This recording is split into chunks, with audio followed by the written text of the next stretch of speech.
जी हाँ दोस्तों, नमस्कार। स्वागत है आपके अपने परिवार अनमोल क्लासेस पर। उम्मीद करता हूँ कि आप सभी लोग स्वस्थ, मस्त व ज़बरदस्त होंगे और अपनी तैयारी को अच्छी तरीके से कर रहे होंगे। साथियों, हम लोग चर्चा करेंगे आज कवि एवं उनकी उपाधियाँ। और यहाँ से यूपी टीजीटी में एक प्रश्न आपको मिल जाएगा, बहुत इम्पॉर्टेंट है। यहाँ पर देखिए, हम लोग 10-11 कवि को पढ़ेंगे और यहाँ से यूपी टीजीटी में एक प्रश्न आना मतलब तय है, ये मान लीजिए आप। ठीक है, तो चलिए ज़्यादा ना देर करते हुए करते हैं आज की क्लास का आगाज़। बनी रहिएगा हमारे चैनल पर, और अभी तक जिन साथियों ने चैनल को सब्सक्राइब नहीं किया है वो कृपया चैनल को सब्सक्राइब करें और अपने इष्ट मित्रों तक शेयर जरूर करें। चलिए करते हैं स्टार्ट। साथियों देखिए, लिखा है कवि और उपाधियाँ, कवियों की उपाधियाँ व उपनाम। ठीक है, तो पहले कवि की बात करते हैं। सबसे पहले अगर आदि कवि की बात करते हैं, सबसे पहले हम लोग वाल्मीकि को ले लेते हैं। वाल्मीकि जो है, इन्होंने क्या लिखा था? रामायण। क्या लिखी थी? रामायण लिखी थी।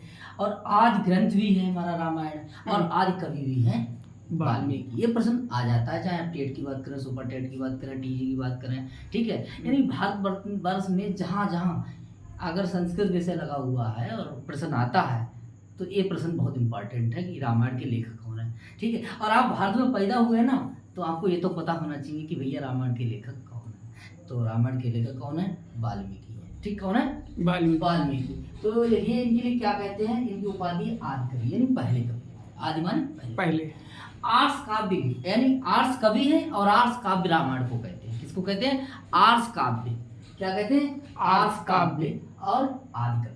ये दो उपाधियां परीक्षा में सवाल आता है कि आर्ष काव्य क्या है, तो आप रामायण को लगाएंगे। अगर रामायण नहीं होता तो महाभारत लगा देंगे। ठीक, और आदि कवि की बात करेंगे तो क्या लगाएंगे आप? वाल्मीकि लगाएंगे। और आदि काव्य लगाएंगे तो क्या करेंगे? रामायण की बात करेंगे। रामायण में कितने कांड हैं? 7 कांड। हाँ, इंपॉर्टेंट प्रश्न है। ठीक है साथियों, आगे बात करते हैं कृष्ण द्वैपायन की। अब रामायण की बात हो गई तो महाभारत की बात कर लेते हैं कि महाभारत भी हमारा 5वें वेद की संज्ञा दी गई है, 5वें वेद के नाम से पुकारते हैं। वैसे तो 5वें वेद के लिए हम नाट्य शास्त्र को भी, जिसमें 36 अध्याय हैं, भरत मुनि की रचना है। ठीक है, तो यहाँ पर हम कृष्ण द्वैपायन की बात करते हैं। देखिए, कृष्ण द्वैपायन, कृष्ण माने होता है काले, कृष्ण माने क्या होता है? काले। और द्वैपायन मतलब द्वीप पे जन्मे, इसीलिए हो गए कृष्ण द्वैपायन। यानी यमुना के किनारे, ठीक है, किनारे इनका जन्म हुआ है और यमुना का जल होता है काला। ठीक है, इनका नाम हो गया कृष्ण द्वैपायन। और इनके लिए एक नाम और भी है इनका, व्यास इन्हें बोल सकते हैं। इन्हें वेद व्यास से भी जाना जाता है। इन्होंने ठीक है, क्या लिखा था? वेद। वैसे तो वेदों की रचना जो है वो तो श्रुत है। ठीक है, यानी कि इसको ये मान लीजिए कि मतलब विधाता के द्वारा लिखे गए हैं, लेकिन मानते हैं कि हाँ वेद व्यास इनके लेखक हैं।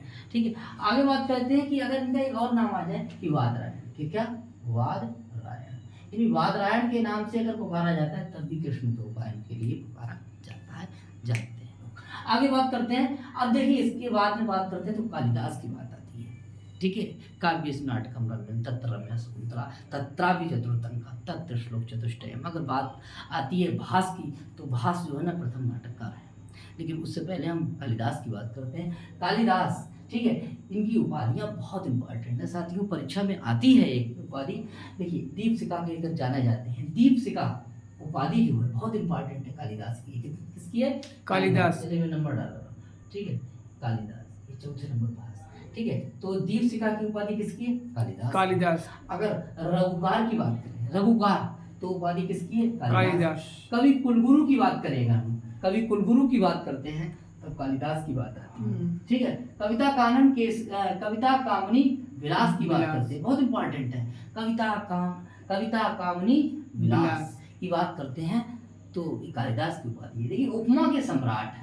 ठीक है, उपमा के लिए कौन जाने जाते हैं? कालिदास। जैसे भारवे अर्थगौरवम, उपमा कालिदासस्य भारवे अर्थगौरवम दंडना पदलालित्यम मांगे संति त्रिगुण। साथियों, ये लाइन बहुत इंपॉर्टेंट है। ठीक है, यानी उपमा के लिए कालिदास माने जाते हैं, पद ललित के लिए दंडी माने जाते हैं, और अर्थ गौरव के लिए, यानी गागर में सागर, भारवी के लिए माना जाता है। ठीक है, और मांगे संति त्रिगुणा, और मांग के अंदर ये तीनों गुण विराजमान है। जो है मांग जो है बाद में आए हैं। बात करते हैं देखिए, इसीलिए उपमा सम्राट कहा गया, किसके लिए? कालिदास के लिए। आप जानते होंगे। आगे बात करते हैं हम लोग भास की। ठीक है, भास तेरा चेहरा सुहाना लगता है। ठीक है, भास, और भास के नाटकों की संख्या कितनी है? 13 है। और भास जो है ना प्रथम नाटककार भी हैं, ये भी आप जानते हैं। ठीक है, कविता कामिनी भास, ये बहुत इंपॉर्टेंट है। देखिए एक ही लाइन दे देगा पहले नंबर पे कि कविता कामिनी हास कालिदास की है, भास की है, और आप चक्कर में पड़ जाएंगे कविता कामिनी विलास, कविता कामिनी हास। ठीक है साथियों, बहुत इंपॉर्टेंट है। ठीक है, सबके दीदार है ना तो नजर पैदा कर, तो इसलिए छोटी छोटी बातें लंबी हो जाती हैं। तो आप जरा ध्यान से देखेंगे, कविता कामिनी विलास की जब बात आएगी, विलास की जब बात आएगी तो कालिदास का नाम आएगा, और अगर हास की बात आएगी, ठीक है, तो किसका नाम आएगा? हास का नाम आ जाएगा। यहाँ पे लिखा है हास, यानी भास बराबर बड़ा आसा आस, और यहाँ पे लिखा है आस। ये ट्रिक देख लीजिए आप, यानी कि यहाँ है भास, यहाँ है हास। ठीक है, समझ में आया? और आगे देखिए भासो हास। ठीक है, ये भी इम्पॉर्टेंट है। आगे है अग्निमित्र। ठीक है, ये 3 उपाधियां जो है भास की बहुत इम्पॉर्टेंट है। साथियों बात करते हैं अंबिका दत्त व्यास की, राजस्थान वाले हैं। ठीक है, अंबिका दत्त व्यास, जयपुर राजस्थान वाले हैं अंबिका दत्त व्यास। ठीक है, इनका एक उपन्यास लगा हुआ है यूपीटीजीटी में, है अंबिका दत्त व्यास का। क्या लिखा है? शिवराज विजय। क्या लिखा है? शिवराज विजय, बहुत इंपॉर्टेंट है। और यहाँ देखिए उपाधियों की बात करते हैं तो सबसे पहले बात आती है घटिका शतक। किसकी आती है? घटिका शतक। आगे बात करते हैं सुकवि की। इनकी उपाधि कौन सी है? सुकवि। साथियों सुकवि, यहाँ से बचेगा तो यहाँ प्रश्न बना देगा, यहाँ से बचेगा, मतलब इसमें आपको एक प्रश्न मिलना है आपको यूपीटीजीटी में, ये आप नोट कर लीजिए। आज की वीडियो में आपको एक प्रश्न मिलेगा मिलेगा मिलेगा यूपीटीजीटी में। ठीक है, तो सुकवि इनकी क्या है? उपाधि है। साथियों सदावधान इनकी उपाधि है। क्या है? सदावधान, यानी 100 श्लोक बोलते थे, क्रमबद्ध इनका उत्तर दे देना। एक घड़ी में 100 श्लोक लिखने वाले, यानी घटिका शतक की उपाधि मिली थी। अभिनव बाण, यानी आधुनिक बाण भी कह सकते हैं, अभिनव बाण भी कह सकते हैं इनके लिए। भारत रत्न की भी उन्हें उपाधि मिल चुकी है, और भारत भूषण की उपाधि इन्हें मिल चुकी है। ऐसे कौन है? अंबिका दत्त व्यास। ठीक है, जिनका जन्म राजस्थान में हुआ था। आगे देखेंगे, पूरी तो बात करेंगे तो बहुत डिटेल हो जाएगा। बात करते हैं मल्लिनाथ की। साथियों 6 नंबर पॉइंट की बात है। मल्लिनाथ अपने में बहुत महत्वपूर्ण है, टीकाकार है मल्लिनाथ। और यहाँ एक उपाधि जरूर जिनकी पूछी जाती है कि गोलाचरण की उपाधि किसकी है, तो आप लगाएंगे मल्लिनाथ की। साथियों बहुत इंपॉर्टेंट है, अगर इनका नाम पूछा जाता है तो महामहोपाध्याय मल्लिनाथ सूरी होता है। ठीक है, तो देखिए एक कोलाचरण की क्या उपाधि है, और महामहोपाध्याय ये भी क्या है? इनका नाम है। तो इनकी उपाधि जानी जाती है कि महामहोपाध्याय कौन है, तो आप लगाएंगे कौन? मल्लिनाथ। कौन लगाएंगे? मल्लिनाथ। बात करते हैं हम लोग मांग की। किसकी बात करते हैं? साथियों बोर्ड छोटा है, अब काम तो चलाना ही है भाई। ठीक है, अब इतनी सुविधाएं हैं नहीं, तो देखिए अब देखना है कि मांग की बात करते हैं। तो मांग में देखिए इनकी उपाधि घंटा मांग, बहुत इंपॉर्टेंट है, आ जाती है। ठीक है, अब घंटा मांग के बाद में एक जो है छुप जाती है, लोग ध्यान नहीं देते हैं, सर्वाश्रय, बहुत अच्छी इनकी उपाधि है, और परीक्षा में पूछ ली जाती है। साथियों देख लीजिए, सर्वाश्रय और घंटा मांग बहुत अच्छी है इनकी उपाधि। ठीक है, ध्यान रखेंगे। बात करते हैं हम लोग भारवी की, 8वें नंबर पे भारवी। ठीक है, सूर्य की कांति। भारवी का मतलब क्या होता है? सूर्य की कांति। और इनकी उपाधि जो है वो कौन सी है? आत्मपत्र। ठीक, जो आपको 5वें सर्ग में मिल जाएगी। ठीक है, 39वें श्लोक में 5वें सर्ग के आत्मपत्र उपाधि किसकी है? भारवी। दामोदर देखिए इनका मूल नाम है, इसे उपनाम कहते हैं। ठीक है, ये भी इनकी उपाधि मान लीजिए। और चक्र कवि भी इनकी उपाधि। साथियों यह बहुत इंपॉर्टेंट। ठीक है, आत्मपत्र पूछ लिया जाता है, दामोदर पूछ लिया जाता है, तो ये है आपके भारवी। साथियों बात करते हैं बाणभट्ट की। अगर यहाँ से बचा प्रश्न बनाने वाला, जो भी एग्जामिनर बनाएंगे प्रश्न, तो यहाँ से अगर बच गया तो बाण तक आते आते बचेगा नहीं। ठीक है, यहाँ से बनना है प्रश्न। मैं फिर से कह रहा हूँ कि यहाँ से बनना ही प्रश्न है। और एक बात और कहता हूँ साथियों, आप लोगों को आज 10-15 दिन से जो मतलब वीडियो नहीं मिल पा रही हैं, उसका भी कारण है, क्योंकि हम लोग आपके बीच इसलिए नहीं आ पाए थे, मैंने जो है बताया तो नहीं था, क्योंकि हम लोग बड़े परेशान थे और हमारा परिवार जो है वो काफ़ी मतलब दिक्कतों में रहा, क्योंकि मेरे पिताजी का जो है लेग फ्रैक्चर हो गया था। इस वजह से हम लोग आपके बीच नहीं आ पाए थे, और अब जो है वो थोड़े सही होने लगे हैं और उनका ऑपरेशन भी हो गया है। अब साथियों हम जल्दी से ये कोशिश करेंगे कि कंटिन्यूटी बनाए रखें। साथियों विपत्ति जो है ना बता के नहीं आती है, तो आज एकदम अचानक विपत्ति आ गई और हम उसके शिकार हो गए। अब ईश्वर देखिए सब कुछ अच्छा कर रहा है और ज़रूर ही हम लोग आपकी सेवा करेंगे, रोज़ वीडियो बनाएंगे और करते हैं। ठीक है साथियों, तो चलिए बाण की बात करते हैं। तो बाण जो है ना बाणभट्ट, अब बाणभट्ट की जब बात आती है तो पंचबाणस्तु बाण, ये बहुत इम्पॉर्टेंट है। पंचबाणस्तु बाण, ठीक है। अब ये देखिए किसने कहा है किसने नहीं कहा है, ये अगर बात करेंगे तो बहुत लंबा हो जाएगा, उसकी वीडियो हम लोग आगे की बात करें। तो देखिए उपाधि की बात कर रहे हैं, ठीक है। तो लिखा है कि पंचबाणस्तु बाण, ठीक है। पंचबाणस्तु बाण ये आपकी बाणभट्ट की उपाधि है। बाणस्तु पंचान्ना ये भी आपकी उपाधि है, किसकी? बाणभट्ट की। अब एक जयदेव की एक चंद्रदेव की है, ठीक है। ये जयदेव की है और ये आपकी चंद्रदेव की है। फिर आता है कविता कानन केसरी, बहुत इंपॉर्टेंट है। देखिए यहाँ कविता कानन केसरी, यहाँ आपकी क्या कविता कामनी हास और यहाँ कविता कामनी विलास। साथियों बाणभट्ट और आपके कौन है? भास, और आपके हैं कालिदास। इनको जरा ध्यान रखना, ये बहुत इंपॉर्टेंट है। कविता कामिनी विलास कालिदास, और कविता कामिनी हास बराबर भास, और कविता कानन केसरी बराबर हो जाएंगे बाणभट्ट।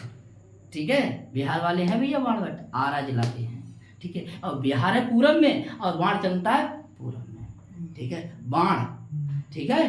तो देखिए ये है आपके पूर्वी के, यानी आपके यहाँ पटना के पास है आरा जिला, ठीक। आरा जिला कहाँ है? पटना के पास है, बिहार में, ठीक है। तो पूर्वी के हैं, और आप साथ लिख लीजिए, जब ये 7वीं शताब्दी के, तो बाण ऐसे बनता है ना भी ऐसे करके आप देख लीजिए, ऐसे करके, और इसको हटा दीजिए तो देखिए 7वीं शताब्दी का है, ठीक है। आगे देखते हैं, इसके बाद बात करते हैं वत्सवाणी चक्रवर्ती। वत्सवाणी चक्रवर्ती, इसकी बात करते हैं तो देखिए ये भी आपके बाण की उपाधि है। गद्य का सम्राट भी कहा जाता है, जब उपमा का सम्राट अगर कालिदास को कहा जाता है तो पीछे हटने वाले नहीं है, तो गद्य के लिए गद्य का सम्राट कहा जाता है। साथियों इन्होंने कादम्बरी लिखी है, 3 जन्मों का वर्णन है और गद्य में लिखी गई है, इम्पॉर्टेंट है।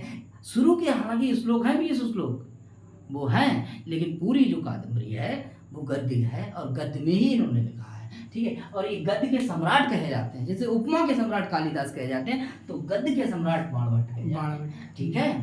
आगे देखिए हर्षवर्धन भी लिखा है, ये बहुत अच्छी रचना है, वाणी बाणो बहु, ये भी परीक्षा में पूछ ली जाती है, गोवर्धन आचार्य की है। आगे बात करते हैं कि कविता कामनी कौतुक, बहुत इंपॉर्टेंट है। अगर कविता कानन केसरी आ जाए तब भी बाणभट्ट, और कविता कामनी कौतुक अगर आ जाए तब भी बाणभट्ट। तो कविता कामिनी के चक्कर में बहुत रहा भैया, कामिनी बहुत है, कविता कामिनी बहुत इंपॉर्टेंट है। साथियों इसके बाद बात करते हैं कि तुरंगबाण, बहुत इंपॉर्टेंट है। ऑप्शन ए नंबर में दिया होगा अंबिकादित्य व्यास, दूसरे में दिया होगा बाणभट्ट, और चक्कर में पड़ जाएंगे क्या इनकी है। तो तुरंगबाण जो है ऐसा प्रश्न बनाया गया है, बनाया है लोगों ने कि तुरंगबाण किसकी उपाधि है? बाणभट्ट की है, ना कि अंबिकादित्य व्यास की है। तो कहाँ कहाँ पे आप गच्चा खा सकते हैं, ठीक है। आगे बात करते हैं कि गद्यम कवीनाम निक्सम वदंती। देखिए गद्यम आप सुनिए, अगर आपको दिखाई नहीं दे रहा है तो सुन लीजिए एक तरफ। देखिए गद्यम कवीनाम निक्सम वदंती, ये आपकी जो उपाधि है वो भी बाणभट्ट की है। किसकी है? बाणभट्ट की। अब लिखा देखिए बहुत इंपॉर्टेंट है कि जगत सर्वम, बोले बाणो सिस्टम जगत सर्वम, जो कुछ बाण से छूटा हुआ है वो क्या जूठन के लिए बताया गया। तो ये जो है ना आपका जो है ये भी आपकी बहुत इंपॉर्टेंट है, यहाँ से बचने वाला प्रश्न नहीं है साथियों। बाणो सिस्टम जगत सर्वम बहुत इंपॉर्टेंट है साथियों। आगे बात करते हैं कि बाणा कवि नाम यही चक्रवर्ती, बाणा कवि नाम यही चक्रवर्ती, ये भी उपाधि आपकी जो है बाणभट्ट की और बहुत इंपॉर्टेंट है, ठीक। बात करते हैं इसके बाद कि महानयम भुजंगा, चरित्र से भ्रष्ट कह दिया था हर्ष ने, ठीक है, ये कह दिया था महानयम भुजंगा, ये भी उपाधि जो है ये बहुत इंपॉर्टेंट है साथियों, इसे भी नोट कर लेंगे, महानयम भुजंगा। ठीक है, एक सर्वेश्वरा है, ध्यान नहीं देते हैं, सर्वेश्वरा भी एक बाणभट्ट की उपाधि। साथियों ये थे आपके बाणभट्ट। बात करते हैं भभूति की। देखिए करुण रस के पुजारी हैं, या करुणा ही करुणा है, बराबर कौन है? भभूति। श्रीकंठ के नाम से ले जाता जाता है, भट्ट श्रीकंठ के नाम से भी जानते हैं, पद वाक्य प्रमाणज्ञ के नाम से भी जाना जाता है, बहुत इंपॉर्टेंट है, बचना पाए, पद वाक्य प्रमाणज्ञ के नाम से जाना जाता है, श्रीकंठ पद लांछना के नाम से भी जाना जाता है। किसके लिए ये जाना जाता है? भभूति के लिए। किसके लिए जाता है? भभूति के लिए। आगे बात करते हैं, उदंबर भी इन्हें कहा जाता है, उम्बेक भी इन्हें कहा जाता है साथियों, और वश्य वाक्य भी कहा जाता है इनके लिए, वश्य वाक्य भी कहा जाता है। शिकर्णी कवि हैं जे भैया, शिकर्णी कवि अगर पूछा जाए तो आपके कौन है? भभूति हैं। आगे बात करते हैं, परिणित प्रज्ञ भी इन्हें कहा जाता है। एक एक पॉइंट इतना महत्वपूर्ण है, इतना महत्वपूर्ण है, बहुत महत्वपूर्ण है साथियों। इसके बाद बात करते हैं हम लोग किसकी? पतंजलि की। और इससे एक हमने लिखा नहीं है, कात्यायन की अगर उपनाम की बात करें तो वरुचि है, सरल है, सब लोग जानते हैं, इसलिए मैंने नहीं लिखा। लेकिन पतंजलि का जो है ना ये इम्पॉर्टेंट है, इनके उपनाम और भी हैं। ठीक है, हमने मतलब ना लिख करके सीधी बात कह दी कि आपसे भैया कि कात्यायन का अपर नाम क्या है? वरुचि है। वो तो चलो एक लाइन में हो गया, लेकिन यहाँ ये लिखना बहुत जरूरी था और जगह कम थी। ठीक है, तो आप पतंजलि को देख लीजिए, इन्हें शेषनाग की उपाधि से भी जाना जाता है। ठीक है, फणिव्रत के नाम से भी जाना जाता है साथियों, और नागनाथ के नाम से जाना जाता है, नाग के नाम से, और तीर्थदर्शी के नाम से भी जाना जाता है, और इन्हें भगवान की भी उपाधि मिली है। ऐसे कौन है? पतंजलि है। बोलो सियावर रामचंद्र की जय। साथियों ऐसी वीडियो को देखने के लिए हमारे चैनल पर बने रहिएगा। बहुत बहुत धन्यवाद। बोलो रामचंद्र की जय।